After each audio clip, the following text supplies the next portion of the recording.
I think the latest report confirmed around 50 buildings down in Mexico City, similar numbers in Puebla, a nearby city, and Morelos, a state nearby, that were also affected.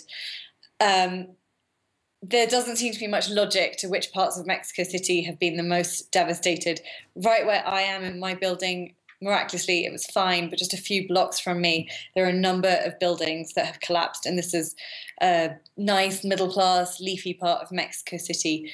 And one building that I went to see, it was a 7-story residential building that had collapsed, and hundreds of volunteers had come together to try and find people under the rubble.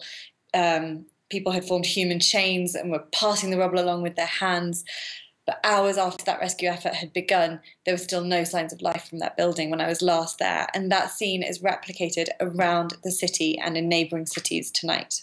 Yes, so sadly, it looks like that death toll could definitely increase in the coming hours. Now, this quake happened on the anniversary of the last deadly earthquake of 1985 that left thousands dead. This quake, in fact, striking, I believe, as many people were taking part in drills on how to respond or react to such disasters, hitting really in the middle of the day there in Mexico.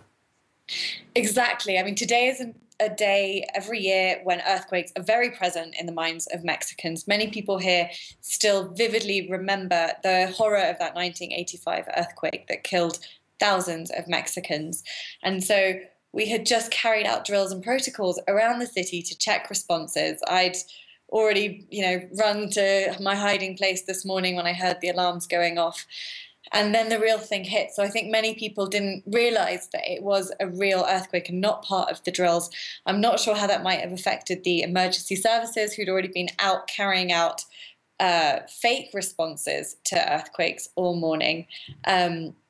I do know that when I was last out on the streets, there was a high level of military presence out on the streets. Lots of first aiders and volunteers had rushed out in their hundreds to do everything from directing traffic, because of course traffic lights aren't working, the power was out all day, to setting up food collection points. So there are lots of people trying to help in the response. It's just perhaps a little bit chaotic, as you would expect.